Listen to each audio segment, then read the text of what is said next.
Hi guys, good morning and welcome to math lesson. Today is April 21st, 2020. I hope that you all are doing well. Make sure you have your materials ready and let's get started. The expectations are always the same. Make sure you watch the video, complete all the assignments. If you receive your score back, make sure to check the feedback and aim to get 9 or 10. Make sure to read the feedback before you reattempt to complete the assignments again. You have already finished the warm-up. Don't forget to write down your results. What is the number you get from dividing the circumference by the diameter? And today we are going to find the circumference of a circle. Remember that the circumference of a circle is the distance around the circle. So the hoop in the photo has the shape of a circle. The distance around the hoop, it's called its circumference. You can think of a circumference as a perimeter of a circle.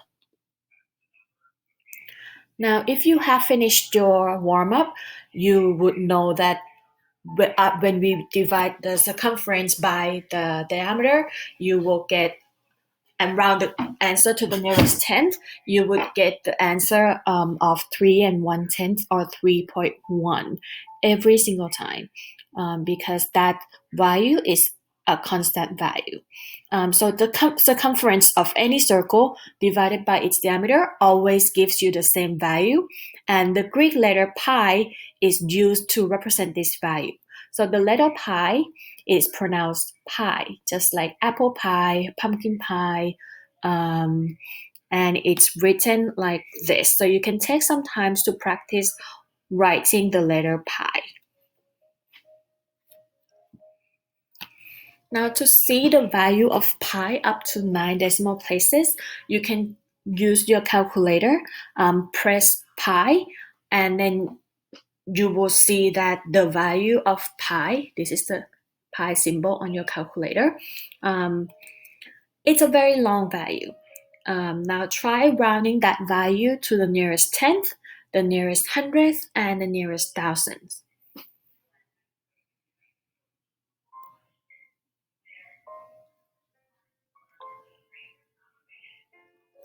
So if you round them correctly, this should be your answer. Pi value to the nearest tenth is 3.1, pi value to the nearest hundredth is 3.14, and pi value to the nearest thousandth is 3.142. Any value of pi is an approximation. The value of pi is often approximated as 3.14 or 22 sevenths. Now, earlier you learned that the circumference of any circle divided by its diameter equals to pi, which is 3.14. Since the circumference divided by diameter equals to pi, we can use the rule of equation to find just the circumference. So notice that the circumference divided by the diameter is pi. If we only want the circumference, we can use the inverse operation to get rid of diameter.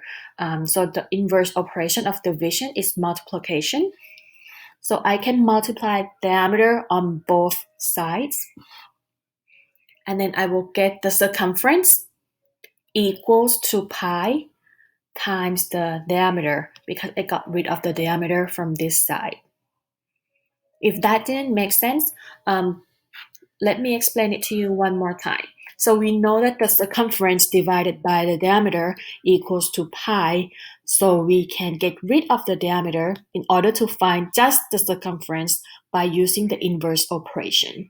The inverse operation of division is multiplication, so you can multiply diameter on both sides to get rid of the diameter on this side and maintain the equivalent value.